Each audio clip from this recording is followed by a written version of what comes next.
Welcome to The Thing About Witch Hunts. I'm Josh Hutchinson. And I'm Sarah Jack. In this exceptional episode, we welcome back returning guest, Dr. Richard Raiswell, who brings along fellow devil history experts, Dr. David Winter and Dr. Mikki Brock. Our three guests recently co-edited an amazing book, The Routledge History of the Devil in the Western Tradition, which features chapters by 30 incredible authors. What are we unpacking in this episode? The devil's backstory, his transformation through the ages, the dark history of how he's been used to demonize entire groups of people, and the ways he shows up in contemporary society. Our experts are breaking it all down. This is a fantastic conversation, so let's meet our guests and begin. Welcome to the Thing About Witch Hunt podcast. Dr. Richard Raiswell is back with us today, along with Dr. Mikki Brock and Dr. David Winter. Please introduce yourselves. I'm Richard Raiswell, a friend of the podcast these days. I'm a professor at the University of Prince Edward Island, and my research these days is largely concerned with the history of the devil and demonology. I'm David Winter. I'm a professor of history at Brandon University in Brandon, Manitoba, Canada, which is due north of North Dakota. I am working on the devil.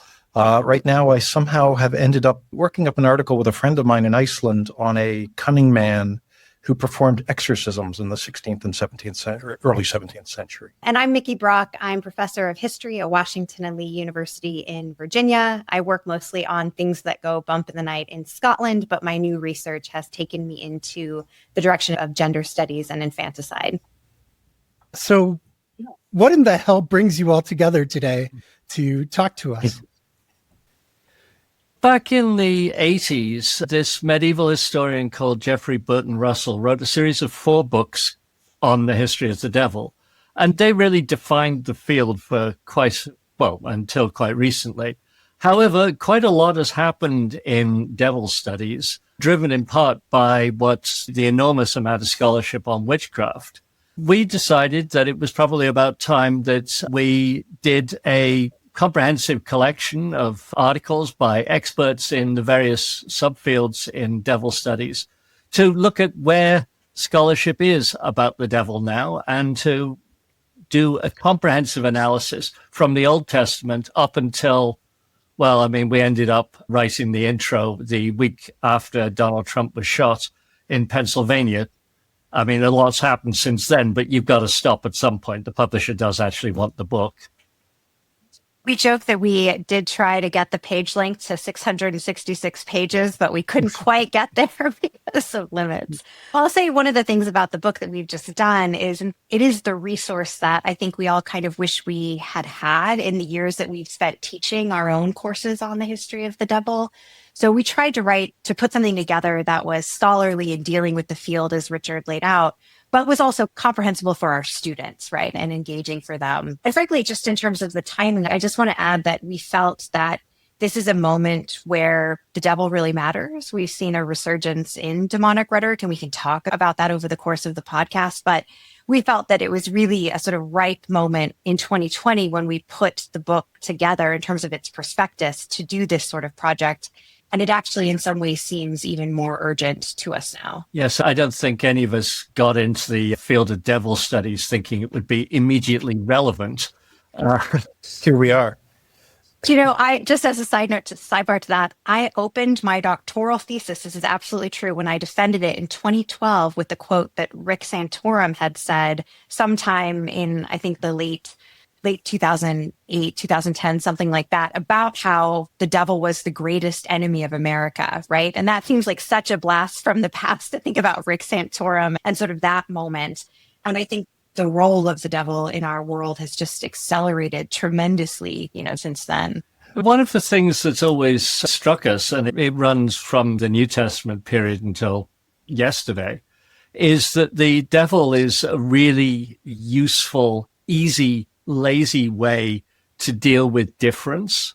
Rather than sort of thinking about people who are not like me, you can just demonize them. And this puts up a wall between you or your community and them and their community. And you need to protect yourself from them. But equally, demonizing them in that way makes them somehow evil, and you shouldn't be contaminated by them, and all of these sorts of discourses. It's a really lazy way of just dealing with difference, dealing with anything which is different. Just demonize it. And that's an adequate explanation for many people. And you see that in the New Testament. You see that in some of the stuff which is coming up from the Republican Party these days. When you say the New Testament, it makes me think of another book that the three of us have used, which is Elaine Pagel's excellent Origins of Satan. I know we've all used it in various different classes. And one of the points she makes is just how it's also cumulative. When you accrue enemies, you accrue opponents, but you don't necessarily dispense with the old ones. It's kind of inflationary, which is one of the other hallmarks of how we look at opposition, or how opposition is constructed by Christians and other. I think that's a really interesting point. If you go back and you look at all of the things that are demonized, I mean, from sort of Jews in the New Testament to heretics in the Middle Ages to now the International Monetary Fund to Scientologists, they've got absolutely nothing in common, nothing at all. And yet they're also to transgender and binary folk. Yeah. So as Dave says, it becomes cumulative. So you've got heretics in the same category as the International Monetary Fund, as now Catholics for Protestants. Yeah, it's just a really big, lazy category. I don't like this. Demonize it. Problem solved. And if you buy into that, what a world to inhabit. Right? Like what a world to inhabit where you just accrue just everything that's outside your experience is potentially demonic. Yeah, absolutely. Stressful. So I'm hearing there's a big use for the devil. Can we just take a peek at the definition? I kind of think of two devils that might come to people's mind. There's this pop culture devil, but then I know there's this medieval devil. Is there a consistent definition for the devil? No. And that's the question, right? I think this is one of the reasons why he is so useful. The New Testament is very, very vague about the devil. The Gospel, John says that he's a liar from the beginning, but if you look at the Old Testament, he's not in the beginning. And he's a fallen angel, but that's not biblical. The biblical story, if you start looking at the New Testament where Satan appears, there's just a few snapshots and there's all sorts of gaps. So the tendency from very early Christianity is to try and fill in those gaps. Okay, so where did the devil come from? He's there at the beginning, according to the New Testament. But so what do we do about that? Okay, so he's not mentioned in the creation days. So we've got to sort of write him in somehow. And so there's a whole tradition which writes him in, and that's the story of the fall. And then, so what was really happening in the Garden of Eden? A talking snake comes up and talks to Eve. Well, yeah, that's pretty strange. But if you go to the end of the whole Bible, to the book of Revelations, the serpent is associated with the devil. So you read that back to the beginning. And so there's just enough snapshots of the devil to make it interesting. And you yourself or your tradition can fill in the gaps however you want. So you can make him do pretty much anything in that respect. Yeah, and just to add on to that, I mean, I think I've always found it useful to think of the devil as sort of a palimpsest, right? A series of layered beliefs that are mobilized and used in different ways across time and space. So to the story that Richard is telling about Genesis 3 and the story of the fall, right? If you ask any run-of-the-mill Christian on the street today, they will say, oh, the snake in the Garden of Eden, that is the devil. But that's not actually what the text says. But the way that this layering works is there are passages in Revelations that are read to confirm that interpretation of the story, which really became dominant in the 2nd century for massive consequences for women, obviously. If you think the first person to be led away astray by the temptations of Satan was the first woman, and that's a fundamental part of how we understand what a woman does, right? The implications of that, as you can imagine, are massive and certainly something your podcast engages with. So just seeing the ways in which these things get developed over time, there's no coherence to it, but there's a utility to it. And I think that's actually the point, right? It's a useful organizing tool to think with the demonic. Sorry, Dave, I think you were going to come in there. I was just going to say he's also, from the way he's written early on, a compelling figure. And very early in the demonization process, you get this sort of fan fiction being written about him, who he is, what he represents, the kind of threat he represents. And because he is this nullity or empty category, you can pull from a number of different sources to try and shape and form the image of what this opponent actually looks like and what he does. I think that's a really important point. One of the problems with Russell's books, which I was mentioning earlier, was that he took very much the perspective of intellectual historians and theologians. He was looking at what sort of the greatest hits of theologians. But of course, that's not where a lot of this stuff comes from. It comes from folklore. But increasingly now, it's coming from the likes of horror films. I mean, people's ideas of what an exorcism is come from that 1973 film. All of that feeds into what the devil is. But to Mikki's point about the story of the fall and the consequences for women, there's a really interesting text which talks about the fall from Eve's perspective. It's second century. I'd have to look it up. But the story is that Eve is on her deathbed after the fall, and Adam's there, and so on. And she is really, really angry. And she's saying, this whole thing is not my fault. What was happening is that we were in the Garden of Eden. There was Adam there was me there were a whole pile of angels, and the Garden of Eden was walled off, and Adam was manning one gate, and I was manning another gate, and the angels had the other two gates. And we were holding off all of these demons and the devil who were attacking us. And then at 4:00 in the evening, God demanded to be worshipped. And so all the angels left. That left the whole fortification vulnerable, and so the devil attacked at the weakest point. And her point is, if God wasn't so vain and demanded worship, none of this would have happened. So it's a really interesting story, and I don't know if there's been very much scholarship on it, but it does seem to be a female reaction to the force of the story as it's developing in the time Mikki was talking about.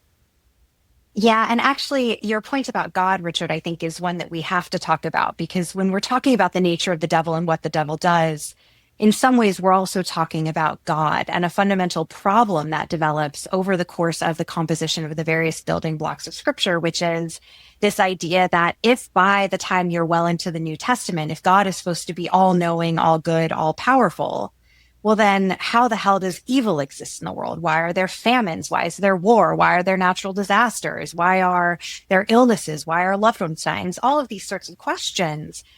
Why would an all-knowing, all-powerful God let that happen, right? So people have to come up with how to answer that question. And to some degree, the devil is part of that answer. There's this, and now it actually, I don't think the devil works as a theologically consistent answer, but that's neither here nor there. People use the devil as a way to absolve God of being the author of evil. He might let the devil do certain things, but at the end of the day, it's the devil who's doing them. So again, not theologically satisfying, but it became, as Richard says, a sort of lazy answer to a really vexing problem in Christianity from its early outset. So the devil, he's given certain qualities, and people suggest that he behaves in certain ways. What's used as evidence to develop the devil's character? Yeah, this is a really interesting problem, and it's one which has concerned me quite a lot in some of my recent work. So the theologians need something, as Mikki was intimating, that maintains the integrity of God. God is all good. You've got to maintain that, right? That's first principles. God is good and God is all knowing. So you've got to make a devil which sort of fits like that. So the devil becomes a force who tries to undermine the perfection of creation, but he can't really do that because ultimately God is in charge. It makes the devil pointless, really, other than as an explanation in the way Mikki was talking about, because the devil just becomes a moron, right? I'm going to lose this one, but I'm going to keep fighting. That's sort of in some ways the nub of it, right? Because it's like if you've got this all-powerful God, this transcendent God, in a sense, you don't have a need for a devil, or the devil doesn't work. He doesn't fit. And so there's all kinds of, particularly during the Middle Ages, some of the tortured scholastic logic to try and make him work. It ultimately fails, right? Yeah, Dave was alluding to an argument which is made in the 12th century that the devil is effectively nothing. He's the absence of good, which is incredibly unsatisfying unless you're a theologian. When I'll come around and sort of slap you on the back and say, yeah, that's really clever, isn't it? And it maintains the dignity of God and his all-knowingness. And in the end, he's nothing. But if you're in some village and your child is languishing and dying slowly in a painful way, telling them the devil is nothing, don't worry about that, it has absolutely no value for you. The other sources of sort of devil information are people's experiences. I mean, they take their experiences of misfortune or a personal misfortune or misfortune to the community, and they say ultimately that must be an action of the demonic. So our crops got wiped out by a freak hailstorm in the middle of summer. We're looking at starvation by the high winter, by the coldest part of the winter. That's clearly got to be the action of the devil. It's not something that the theologians would come up with. They're too busy coming up with these neat solutions to the problems that Mikki was intimating about. So you get a lot of this personal experience moving in there. And I think now with a lot of the way that it's working with Christian nationalists is they're also doing the same sort of thing. Anything to do with secular humanism becomes ultimately something that is evidence of the devil. So going to the 60s when the debate about sex education was happening, clearly this is an attempt to subvert the family, to take away traditional family roles and to make it something which is happening in the state. That's not on. We don't like that. So therefore demonize it. So then the attempts to, I don't know, implement some sort of national standards in education become touchy as a result of that. And I think any other social issue, this is probably giving them too much credit. But I do think that some of these people who see in secular humanism the devil are actually sincere. I mean, many of them are just using it as a convenient prop, but some of them I think are probably sincere. But again, it just sort of gets assimilated into this massive category which has no coherence and no sense. But I do think what's interesting is that I think that's completely right. And it's interesting to me that this category, which doesn't have coherence, ends up in practice lending coherence to people's lived experiences, right? That's why that's useful. Right. So let's take your Puritans, right? You've arrived off the ship. It's 1634. You're trying to navigate your way around early days Boston, whatever. And you're feeling like you're in a literal wilderness. You're having these encounters with indigenous folks. You're suspicious of recent immigrants who are coming into one's Puritan community. You have someone like Anne Hutchinson who's starting to say some things that are contrary to the way that the people and positions of power in that community think. And there is this overwhelming sense of being under assault, because if you are the new Israelites going into this wilderness, you need a proximate enemy to make sense of your lived experience in that wilderness. And there becomes this sort of internal logic of people who believe in election. And these are the people that I work on, right? I work mostly on Reformed Protestants. They have to have an enemy to sort of make sense of their own sort of story and lived experience. And also the devil helps to explain why they, the elect, may have trouble praying, why they may have evil thoughts when they're sitting and supposed to be listening in sermon, but actually they're thinking about their cute neighbor that they met, the other day or whatever. The devil becomes a way to explain their own religious sort of sorting. So I think it's interesting how the devil lends so much holistic coherence to people's experience because of the very fact that the idea of the devil itself is incoherent. It's that profound flexibility. I think that brooding sense of being at siege in the world is captured really nicely cinematically in Robert Eggers' film, The Witch. Some of the opening scenes there, just that oppressiveness of the wilderness and being at the edge of the godly part of the world and stuff. And there's an element there which frees you from culpability, talking about the Puritans. If you can externalize your guilt, your lust, then it's not your sin, right? yeah, I fancy the cute woman down the road or whatever. That's not my fault anymore. I can externalize it and make it demonic, or what Tertullian does in the 2nd, 3rd century. He's argued that the woman is somehow creating lust and transmitting it to the male. But there's a whole element of guilt transference there, which is also very nice and comfortable for people who think that they are particularly pious. Well, and I think it does explain modern actors in some ways too, because it's like, this is why in the culture wars, things are such a threat, right? Like, well, who is actually changing that Cracker Barrel logo and exposing me to the waves of wokeness? It's old Nick. And and one very quick point just to add on to this. So I'm thinking about what Richard said about it's guilt transference. And it's easier to say this is Satan who's implanting these thoughts on my mind. It's not me. If you asked your average Puritan minister, they would say, no, this is part of man's innate sinfulness, your fallenness. You're only elect because of God's grace. You actually are closer to the devil in your lived experience than you are to God, but just by virtue of election, you are given another sort of chance. But that double predestination is a bonkers idea, right? There's a reason it's not it kind of dies out eventually by the time you get into the 18th century. And it's not something that's easily comprehensible to people. So when they're listening to their minister, someone like Samuel Parris or whomever, railing about Satan, they're going to be thinking about who externally to them is of the devil. And I just think that disconnect, which I think Dave and Richard and I have all sort of talked about between what the theology might strictly speaking be and how people are interpreting it, are light years apart sometimes. And in a strange way, there is a kind of empirical quality to how the devil is constructed as well, because it comes out of your experience, it comes out of what you've read or what stories you've been told. That's something that's imprinted on when we talk about demonization and sort of how the devil becomes, like you'll get some students who are quite surprised to find out that there is no physical description of the devil in any of Scripture, right? And it's like, well, where do those ideas come from? And you give the list of everything from Pan to the horned god to whatever. Those are the sorts of things that people find recourse in and how they start to construct it. But it can be empirical. I don't know how I got there. That was great. Because it really, I think it's understanding, I mean, it's kind of like the witch when you know what a witch is when you see it, supposedly.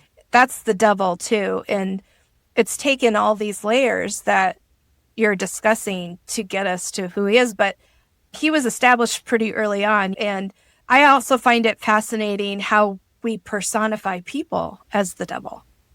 And they were doing that through history too. But so he is the supernatural threat, but then a person can be that same threat. Yeah, Corinthians says that Satan can take on the persona of an angel of light, which medieval scholars are generally sensible enough to ignore because they realize that if you accept that, then the whole fabric of reality collapses. You can't be certain of anything, right? All of this could be a demonic lie. So they sort of ignore that one. But it becomes quite important with the witch hunts again, well, really in the 15th century. So some of the stuff around visions and stuff. But think how useful that is for the Reformation too, Richard, right? Once you get to the Reformation, you have all these false preachers. Then you're trotting out Corinthians left. Yeah, right, absolutely. You know? Yeah, if the devil can make himself look like an angel, firstly, again, how the hell can I possibly recognize it? But they find little ways of suggesting that the devil can't quite make a perfect looking person, right? So he's maybe got some sort of cloven foot or something. There's something a bit off about him. It really is an attempt to say, yeah, if you just look closely enough, you can work it out. But again, it's another sort of cop-out in order to not address the consequences of the Corinthians passage. But it's also why discernment becomes such a major thing. Right? Being able to establish good from evil. There's been a lot of scholarship on that in the last 15, 20 years. Yeah, if you claim that you're receiving visions from God in the 12th century, most people will generally say, oh, okay, that's interesting. Fast forward 200 years, And if you claim exactly the same thing, they'll automatically assume that it's demonic. And the burden of proof shifts and it completely reverses. So in 1450, you've got to have to demonstrate that your visions are divine, not demonic. Saint Teresa of Avila and also Francis Xavier both had to spend some time trying to impress upon people that their visions were actually divine and not demonic. I just want to say about that, one of the things that's really important in terms of how discernment operates or how perception of people or groups as in league with the devil operates is one of the really important factors is how fearful are people? Have people in positions of power created this sense, either based on real experience or fabricated, and usually a mix of both, that the world is under siege, that we're living in an apocalyptic moment, that Satan is loose from his chain, to use the Augustine's framing. I think if you create that picture, right, that the world is literally going to hell in a handbasket, then people are going to be much quicker to interpret their enemies, challenges that they face, events in the natural world, whatever, as coming from the devil because of this sense of being under siege. I think that really matters. I think it's why apocalyptic rhetoric and fear mongering writ large is so profoundly powerful. Because if you tell people that the devil is after you and the devil's enemies are all around you, then you're conditioning people to look for that in their lived experiences. And it becomes this self-legitimizing discourse. Right? There are witches among you. You have to look for them. Oh, look, I found some witches and they definitely are doing devilish things. Gosh, I should look for more evidence of the devil that's active in the world, right? It becomes a snake eating its tail. And I think we just see that happening really profoundly at different moments in history, I think, including our own in some ways. And importantly, it works backwards too, where it's like they're doing something I don't like. That must be demonic. Yes. Correct? Yeah. Yeah, there's a line that I've read once ages ago and I can't remember who wrote it down originally, but seeing may be believing, but believing means that there's an awful lot to see. And it's significant, as Mikki was intimating, that whenever you've got a major witch panic, it's always preceded by somebody coming to town, or usually preceded by somebody coming to town and spending days preaching about the evils of witchcraft. 2 weeks later, guess what happens? People find lots of witches. Yeah, conditioning and priming sort of really makes a lot of difference. Well, and in a way, I think this goes back to one of the things we were talking about the origin of the book, is that we have detected, like if you want to understand witchcraft and if you want to understand the social panics associated with stuff like that, you have to understand this world, this oppositional frame that people have. You have to understand that they think that the devil is loose in the world and they need to beware of that and prepare. Yeah, the oppositional nature of Christianity, the combative nature of Christianity is really built in right from the earliest days. The problems for early Christians is that it's difficult to distinguish them from mainstream Judaism. And the early debate is, what makes us? Are we just a sect of Judaism, or are we something completely different? Pagels argues in the book Dave was alluding to that one of the big walls that the Christians put up is between them and Jews. And it's actually easier for the Romans, who are hardcore pagans, to be assimilated into that than it is for Jews, because they're trying to say we're something different to the group they came out of. And then, of course, early Christianity is persecuted. And so a lot of the sort of early theology is formed in this context where Christians really are a secret sect and they really are being executed for their beliefs. So the theology has that built in from a very early stage. You talked about the devil being a ever-present threat in people's lives. It's curious because some theologians talk about the devil having limited powers and limited presence, but others make him seem like he's everywhere all at once, all the time.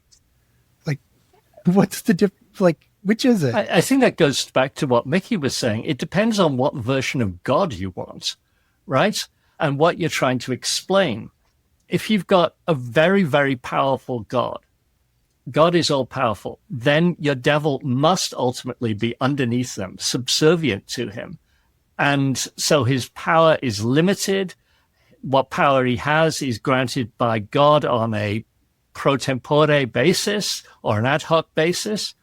It doesn't really free God from responsibility for evil. But then you get a comparatively weak devil, and he's doing things like correcting people, as he is in some of the bits of the New Testament. He's purging them of sin so they can atone here and now and be saved later. But if you want a very powerful devil, you've got a much weaker God. And that's an early Christian heresy, the idea that you've got two equal principles, a good one and an evil one. And what we see here in this world is a result of them fighting it out, called Manichaeism or dualism. So I think what you're talking about, Josh, is really a function of how you want to handle the power of God and what explanatory power you want to deal with the devil. Because as Mikki said, you can't start defining the devil without having an implication for God. If the devil is God's opposite, God's all powerful, the devil's impotent. God's all being, the devil's nothing. Okay, you're afraid of an impotent being who is nothing? No, of course. And that's not very useful for explaining anything. It's also not useful for Christians because the atonement and the resurrection don't make sense against an impotent enemy, right? He is a necessary part of the story and a necessary part of the worldview. And I think this becomes a really thorny issue, as I've already alluded, for Calvinists, because they're so obsessed with this sovereignty of God, right? They're very, very fixated on it. So what is the place of the devil in a world in which salvation is predetermined? If the devil can't really lead people away from salvation, then what the hell is he doing here, right? No pun intended. And their answer, I think, becomes, again, this emphasis on how fallen man is. The devil becomes a way to delineate who's among the reprobate, because you do have this world where most people are reprobate and only a few are the select elect. Then you need a way to understand who the reprobate are and what it is they do. And I think actually that idea is so animating in the American context, because it also becomes a way, and this is something Richard has written on in other places, to understand, hey, there are people here before we got here. How do we understand their place in the world? How do we understand the things that we're missing in our sort of knowledge? Well, maybe it's part of the devil's secret knowledge. Maybe it's part of the reprobate. Maybe it's part of this whole sacred plan where we, the elect, are tested and tried until we finally ascend to heaven, right? So again, I think we're circling back to this organizing principle, but it's a thorny question. It's a really hard one. And frankly, I think it's why the devil kind of falls out of fashion by the time you get to the end of the 17th and into the 18th century among certain intellectual circles, because there are some theologians who start to say, you know what, actually, I think the witch trials and possession and all this, it's giving too much power to the devil. I actually don't think that's what's going on at all. So we should move away from that and recommit to the sovereignty of God. And you see that in a lot of arguments that are supposedly skeptical, but they're really just trying to refashion what they think that relationship between God and the devil and the world is.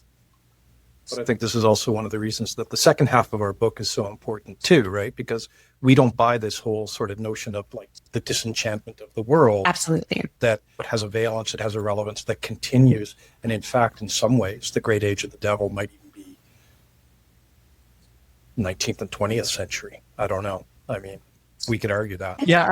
Yeah. And actually what's scary about that, Dave, is the devil is unmoored from theology now, which surprisingly, paradoxically, almost acted as a fixing agent, right? To say, we have to think seriously about what the devil means for the sovereignty of God, whatever. Unfortunately, most people who are talking about Satan now are not thinking seriously about theology in the way that scholastics were or Calvinists were or whomever. And even though theology has always been part and parcel of a broader world with folklore and lived experience and all that, I think now the devil to me just seems totally, unmoored from any of that. Sorry, Richard, you were no, I think that's an excellent point. Yeah, he really is unmoored by theology. The Inquisition, for obvious reasons, gets a very bad rap, but there's an Italian scholar called Carlo Ginzburg who's done some really interesting work. He looked at some trials from the 1570s to 1620s, 1630s of these Italian peasants, northeastern Italian peasants, who believed that at certain times of the year, they traveled in the spirit, so out of their bodies, with sorghum sticks to fight against witches. These people are bizarre. They're hauled up in front of the Inquisition, and the Inquisition just says, you're nuts. This makes no theological sense. If your spirit leaves your body, we've got a word for that. It's called death. So you're saying that you died and you came back to life. That's not happening. That happened to Jesus. It's not happening again, right? And it's certainly not happening with a bunch of you peasants who don't understand anything about theology. So they reject it just because it's theologically ridiculous. But fast forward now to where we are, and Mikki's absolutely right. We've got no sort of theological anchor. And sure, I had a spiritual visitation. I've traveled up. Yeah, absolutely. It's theologically ridiculous, but without any theology, not a problem. Sorry, Dave. No, I was just going to say the name of that book, if your listeners are interested, it's Carlo Ginzburg. It's The Night Battles, and it's a marvelous book. It is, and he includes a good chunk of the Inquisition records. And what's so interesting is that the scribes actually record the mannerisms of the people being interrogated. So when the inquisitors are asking them questions, you've got notes about, and the accused is laughing when I ask this, and things like that. Because there's clearly such a gap in their level of understanding. Their worlds just don't coincide, and the Inquisition just thinks they're nuts. So I'm hearing here presently, the devil is more of a lived experience, starting to become more of a lived experience as far as people's perceptions of him. And I'm wondering about portals to hell and possessed homes and possessed objects. How is that happening? What is the origins of that? Yeah, that's interesting. Many years ago, when I was in Toronto, I met the exorcist for the Diocese of Toronto. He was, I don't know, he must have been in his 70s. So he was appointed, must have been in the late 40s, something like that. And he said he had done in that time a grand total of 0 exorcisms. So Diocese of Toronto is a fairly large Canadian diocese. It's probably the most populous, and he'd done none. He said there'd been a number of cases referred to him, but he'd referred the people to mental health counseling or something like that, but he'd done nothing. 10 years ago, when I was still following this sort of stuff, the Diocese of Ottawa, which is smaller, had in place 2 exorcists because there was so much business for it. And the church on the Catholic side has been really slow on the uptake for the demand for exorcism. I mean, that's gone way up over the last 20, 30 years. I think there's an element of, guilt transference with the idea of needing to exorcise. My bad luck, the fact that I'm not a millionaire, the fact my business failed or whatever is due to external forces, obviously, so it needs to be exercised.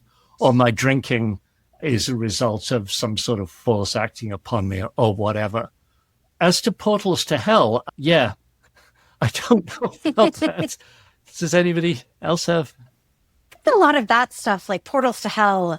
I mean, so for example, I live in rural Virginia. I'm almost to West Virginia, and their Appalachia is chock-a-block with like the Devil's Watering Hole and Satan's Riverbend or whatever. There are lots of features in the natural landscape where people have had falls, where they've had bad events, things like that get sort of reframed as having these demonic valiances. And I think that's part of a very long folkloric tradition of associating certain energy and events with various landscapes. I mean, this happens in the context of the witch trials. There are certain places and spaces that are known to be centers for like a witch's Sabbath, for example. So I think it is partially like a folkloric reading of the landscape that can sometimes be rooted in lived experience, but also is a way for people to orient themselves with the world. I have to say, everybody wants to ask about portals to hell. I once did a History Channel program, and the person interviewing me kept saying, but what about the portals to hell? And I was like, sir, I'm a historian of the 17th century. I've never read anything about the portals to hell. And in fact, like my ministers would have been really freaked out if any of their parishioners parishioners said anything about that, they would think that was like popish and wrong. No. But I do think people are interested in how they live in the world and what they encounter and what they experience. Just to say quickly about Richard bringing up modern day exorcism, and this connects to what you asked Sarah about haunted houses and poltergeists and all of that. There are certain hallmarks in the media landscape that have such a big impact in how people see the world. And there's no question that The Exorcist was that 1973. Yeah. Correct me if I'm wrong on that date. But yeah, 1973, Rosemary's Baby, these films coming out that are conservative responses to what they see as growing liberalism of the late 1960s and a perceived growing secularization. So these films are basically meant to say, look, the devil is here. He is active in the world. He may be in your child. You better be a believer, that sort of thing. That sets off this real appetite, right, from lots of people to see more representations of the devil on screen. So yeah, I think you have one film that makes a big difference, or two, or whatever, that's responding to a certain moment. I would say it's three. You got to put in The Omen in there, which is 75 or 76. Oh, yes, of course. Which is the Protestant response to The Exorcist. Yes. Yeah, those films are enormously important in that respect. But what's interesting about those three films, and goes back to what Mikki was saying about fear, is that they're happening in the household, in the domestic space, right? They're happening in the family.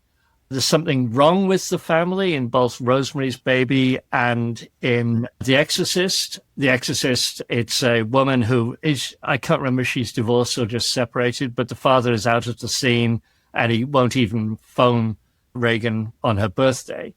And then The Omen is a couple who really wanted a child, but it's switched with the Antichrist, as happens. But I think putting it into a domestic context really goes a long way to feeding into what becomes the panics of the 80s, which are all about domestic spaces and challenges to childhood and mothers who aren't fulfilling their traditional roles, as they didn't in The Exorcist. I guess Rosemary's Baby, she tried, but she was carrying the Antichrist, so what can you do? And that's, of course, when we get the panic 10 years later, the locus for demonic activity is in all those places where bad mothers are letting their children run riot. So it's heavy metal concerts, it's Dungeons and Dragons when they should be doing wholesome after-school activities. Instead, it's a bunch of kids, latchkey kids sitting around playing with satanic forces and stuff. Heavy metal music. It's all those places that are new spaces in the 80s and 90s, 70s, 80s, and 90s, I guess. One of the points that Sarah Hughes makes in her excellent book about media and the panics in the 80s is that, of course, the 80s are the first time that kids will have a TV in their room. And also when they've got access to video cassettes. So parents, you don't have TV as a family time anymore. It becomes a more solitary activity. And they're off in their bedroom listening to their heavy metal and then watching what is an R-rated film, and their parents don't know. And so there's all of this angst associated with that. But I highly recommend Sarah's book. Yeah. Do you think there's something important to say here about how much of this satanic panic, how much of these demonic anxieties revolve around two things that have just come up in Richard David's comments, which are mothers, right, and the female body? And if you look back, for example, at the history of the witch trials, one of the things people believe witches do is impede reproduction at its various stages, right? Causing a husband to be impotent, causing a woman to have an abortion, the witches stealing babies from their mother's beds, all of those sorts of things. So that's connected to the second point, which is this tremendous anxiety about childhood. And this idea that children are uniquely, in some ways, vulnerable to being led astray by the devil or by the devil's sort of various venues, be it satanic music or video games or Dungeons and Dragons or whatever it is. And I think at the heart of Christianity are a lot of big feelings about moms and babies, right? Which, of course, is rooted in this sort of very idea about Jesus and Jesus is coming into the world, all of these sorts of things. And I think nobody's ever been able to work through this. And it's clearly being made manifest in these locuses of anxiety in that, as Dave was saying, the domestic, but also in the female body and in the child. One of the things that I'm thinking about these days, and these are just thoughts right now, I haven't fleshed them out, is the idea of demon-free spaces. And the family should be the ultimate demon-free space, right? It should be an enclosed environment. And we're talking about a patriarchal structure here, with the male is the external face, and he's also the protective figure, and the woman is the nurturer inside. But the family needs to be protected, and it's our community against the rest of the world. But within that, of course, we can't have any contamination. And back in the good old days, when America was great, there was no contamination, right? Everybody watched wholesome family TV together and went to bed at 10 o'clock or whatever. But as soon as it's penetrated by outside forces in the 70s and 80s with mass media and so on, but the whole idea goes, I think you can see it in medieval monasteries. That's what they are. But I also think it feeds into Christian nationalism. I mean, Trump's rhetoric, Trump won, was all about building walls. And that's the ultimate sort of gated community. Well, gated communities are another example of that. It's where nice white middle-class people live, and we've got guards at the gates, not letting in any sort of potentially subversive forces who can corrupt our youth. But the walls around America are sort of functioning in same sort of ways. Now, anyway, I think there's parallels there, and I haven't fleshed them out. Richard, I think that's really interesting, because one of the things that's so striking about people like Doug Wilson and other sorts of figures in the Christian nationalist right that people like Pete Hegseth are listening to is they want women to be home, stay home, not go to work, preferably not vote, certainly not control their own reproductive outcomes. And there is embedded in that idea this profound misogynistic sense that women are the possible people who will open the gate to that demonic influence. And that goes again right back. We're circling back to that Genesis 3 story and what becomes the dominant interpretation of that. So you have to control women if you want to control this walled family home. You bring up Tertullian and the Devil's Gateway. I'm sure you were going in that direction too, right? No, I hadn't. That's exactly right. Thank you, Dave. I hadn't thought that hadn't been connected in my head, but that guy sucks. Anyway, Tertullian. It's a letter by this 3rd century patristic theologian who writes to this community of women, and it is the most misogynistic piece of writing that I think Christianity has ever produced, which is saying something. The TLDR is stop wearing makeup, you harlots. Yeah. But it's, you are the devil's gateway, right? Yeah. It's the famous line there. He was a very good Latinist, and I did actually enjoy translating that. No, it's well, Latin's impeccable. Maybe everybody has a redeeming quality, Richard. Horrible person, but he's good at Latin, so let's give him a pass. I kind of just want to get your thoughts about the state of the devil today. You've talked a lot about it, but just what are your general thoughts? Where are we with the devil? Who is he today? How's he being used? I know it's a big question. Well, one of the things that came out from the Russell book, the last of the Russell books, is that there's a really nice sort of conceit, Mikki alluded to it, called the disenchantment theory. The idea that the devil just sort of withers away with the Enlightenment in the 18th, 19th century, that he's no longer a major threat, that it's just the loony fringe sort of communities of people, they're not very educated, who accept that. And that had currency really until sort of the 80s. And one of our points in the book is that that's just wrong. He never goes away. It's just that people have been looking in the wrong place.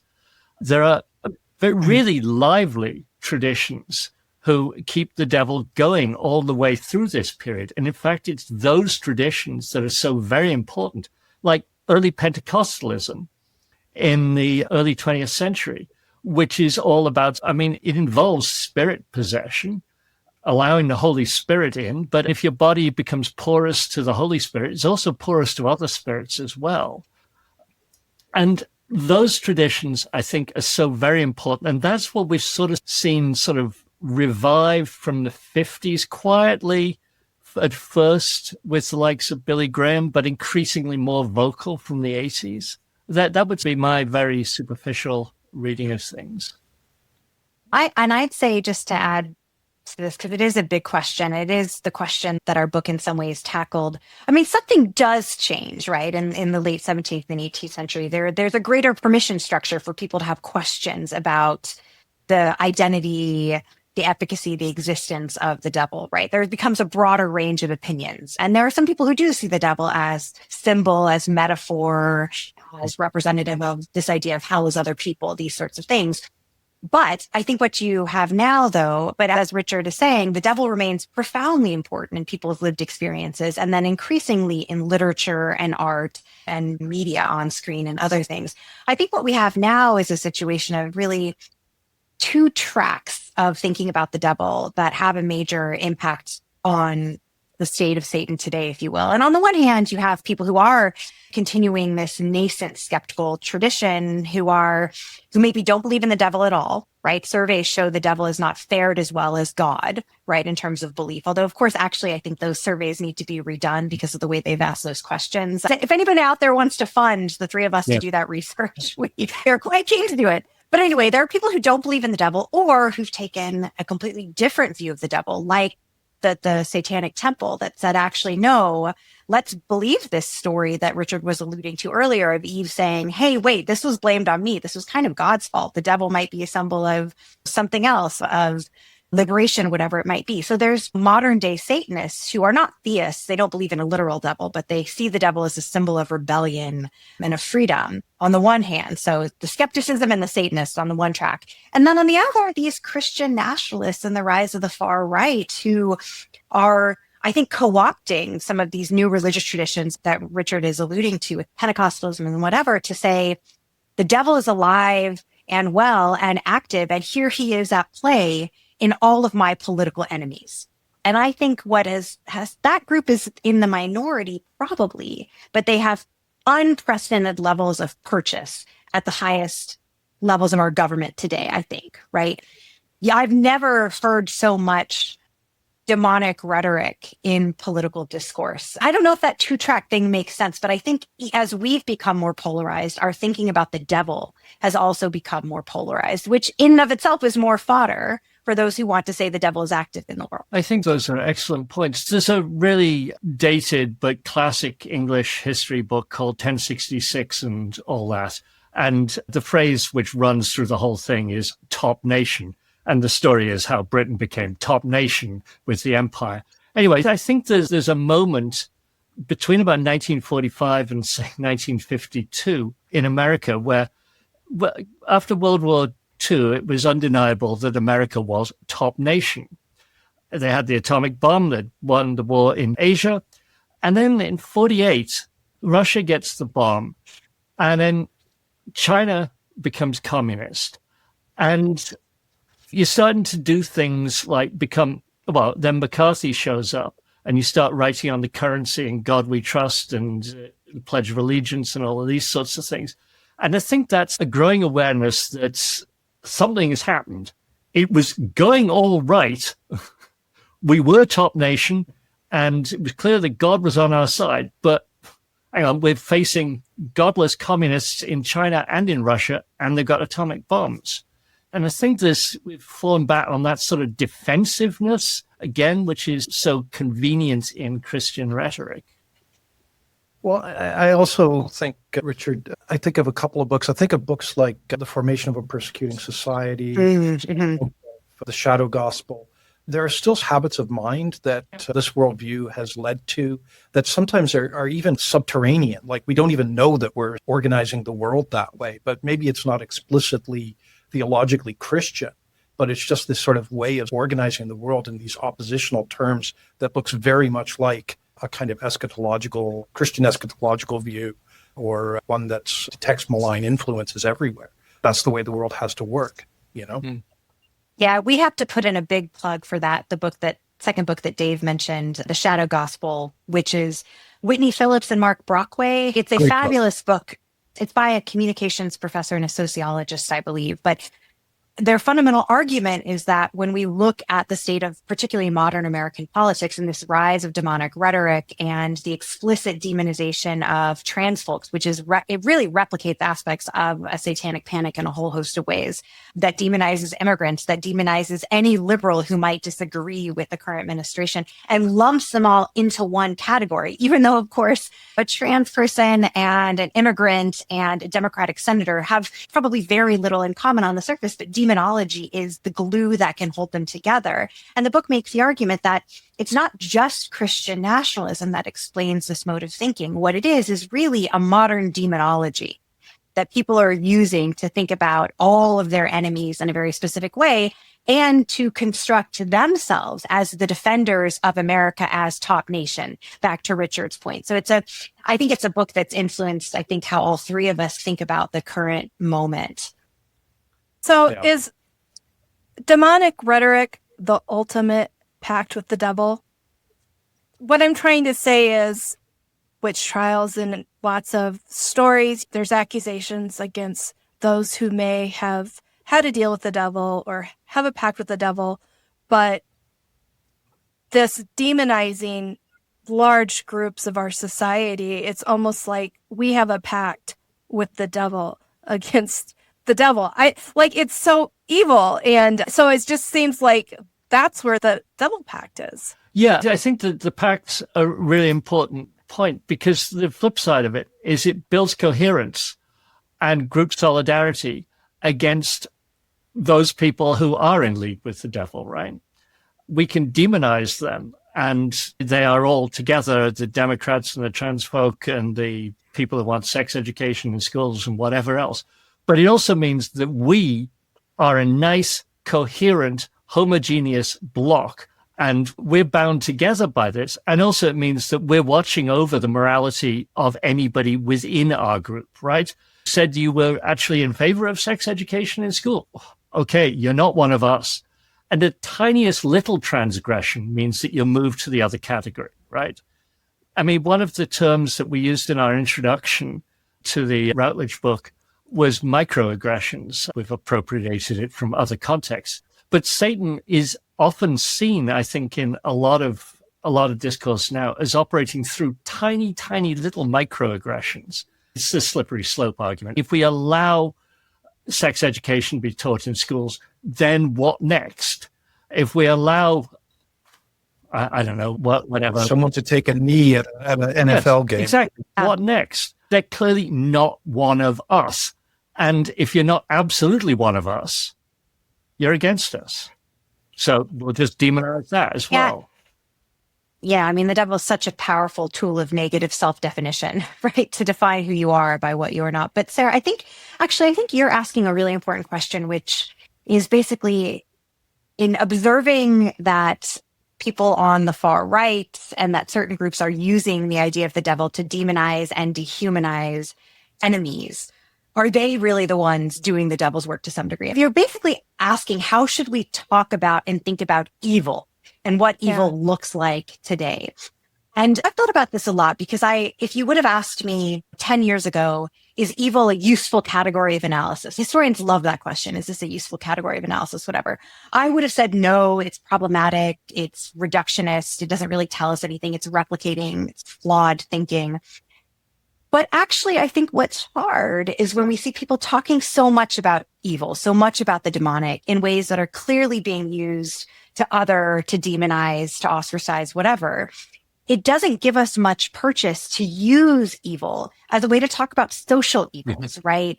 Housing insecurity. Is that an evil? There is from my vantage point, a genocide happening right now that we are unable to talk about, but that's a conflict that's involving profound levels of dehumanization and demonization by the party in a position of power that is committing, in my mind, a great evil. But we almost don't have the language to talk about that sort of evil because so much of the terrain of evil rhetoric, demonic rhetoric, is dominated by people who are using it on the right in ways that are really destructive. So I don't know if that's getting at what you're asking, but I think it's a really sticky problem for those of us who want to talk about evil in the world, but in a way that's constructive and not so connected to that long, destructive legacy of demonic thinking. I don't know why, but for some reason it made me think about sort of certain segments in the US. So there's a way in which Canadians, and you got two of us here, in which we sort of approach what's going on in the US right now. And like I have seen voices who will construe sort of social medicine or public health care in Canada as being this slippery slope, this sort of thin end of the wedge where it's like a nanny state and you can sort of build up from there. And it becomes almost like this, by giving people the health care they need publicly, that somehow that becomes demonic or that gets construed as being like something negative, right? It allows you to put evil in various weird different boxes. That's an interesting example, Dave, because one of the things which just sort of we laugh at on this side of the border is when Republicans start talking about the death panels in Canada, that there's not enough money to treat granny, so the doctors just decide to kill them. Absolute rubbish.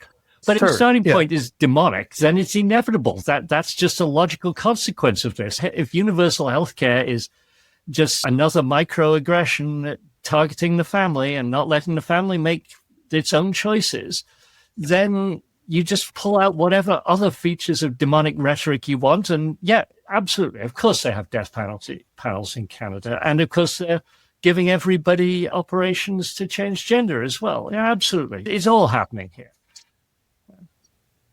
And then there's no space, right, on the other side to say, actually, what is evil is letting people go bankrupt or die because they don't have health care, right? I think it actually is I hadn't thought about this till you brought it up, Sarah, but it is a fundamentally thorny thing if people who are, I don't even want to use a left-right spectrum, but people who are thinking with compassion and empathy and a broader communitarian ethos that isn't based strictly on their family or their own race or whatever, if people have a more empathetic way of approaching the world, where is there space for them to say these things are evil when the other side is using that language so forcefully and powerfully and so lazily to some of our points? And what dictates to me actually is about how when evil was used in, say, late 18th, early 19th century Britain, a lot of it was that the rhetoric of like, oh, this is evil was often used by social reformers lamenting, for example, the state of London, right, after the Industrial Revolution and the sort of real pocket. I'm thinking about like Charles Booth's map and things. Like evil could be